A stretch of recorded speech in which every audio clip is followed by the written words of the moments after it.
so many of you have been either emailing me or DMing me, and you've been asking me whether I think we should just do away with rankings in the preseason and whether we should do away with rankings until like week 4 or week 5.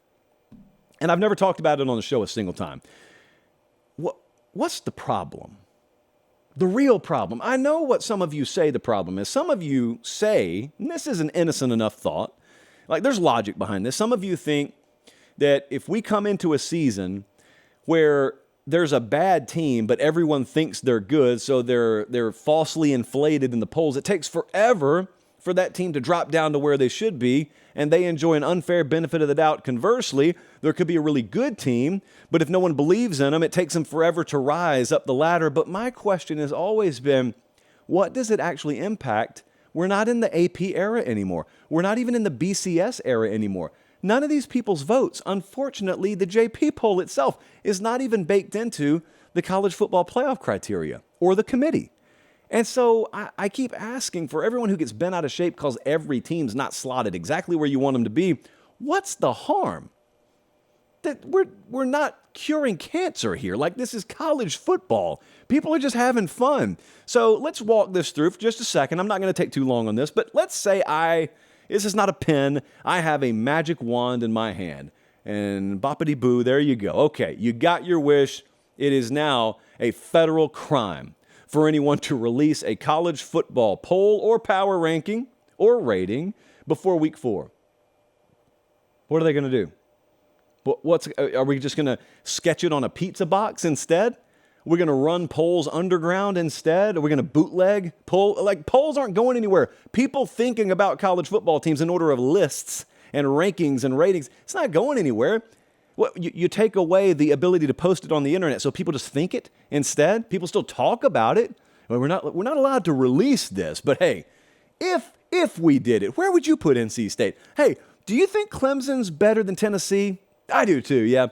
Stuff's still going to go on. Everybody has preconceived notions. Well, what else are you going to do in July? Hang out with your family? I know some of your families. I know how you feel about some of your families. That's halfway joking.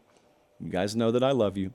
But that's not going to happen. Completely unrealistic. Secondly, it doesn't matter when you're releasing polls, people. It doesn't matter if you're a ranker or if you're a power rater like I am.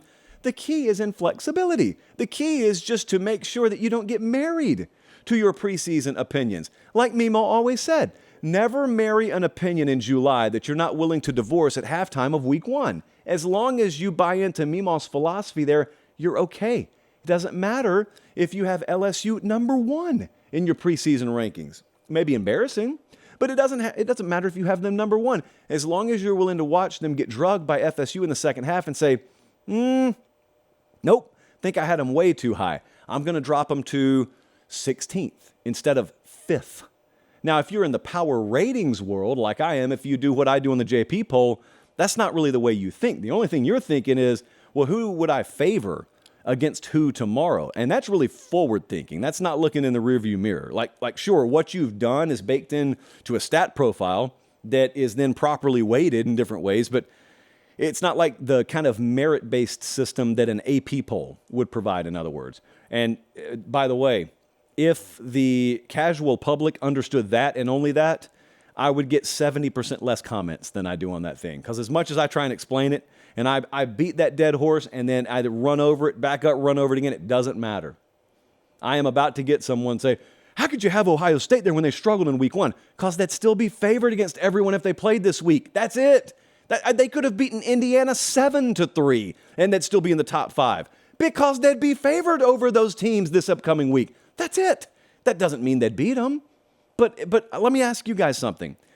I'm talking about the ones who really keep going back and forth with me on this stuff.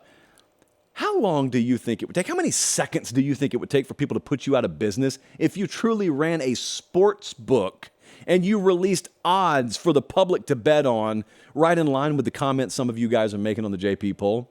It would be poverty sports book in 2 milliseconds because you can't do that. Now, where I'm a little out on the periphery is like with Oregon. I'm telling you right now confidently, I've got Oregon 5th in the JP poll. there are certainly more than 5 teams in the country that would be favored over Oregon on a neutral field, according to a Vegas odds maker. That is this model saying, nuh-uh, I disagree with that. Now, I think the model's ultimately going to be right. Starts this weekend. I think Oregon's going to go to Texas Tech, and I think they're going to win, but it's going to sound stupid. It's not always about that. It is about what kind of critical factors and characteristics do you show. It's about a profile as a team. Again, this is not how I would act as a playoff committee member. If I were a playoff committee member, I care if you win games because that's what sports are about. But if I'm trying to do a power rating, totally different. So anyway, rankings never hurt anyone. If we're in the AP era, yes, rankings hurt people all the time. But it's okay. We got out of the evil AP era for that very reason.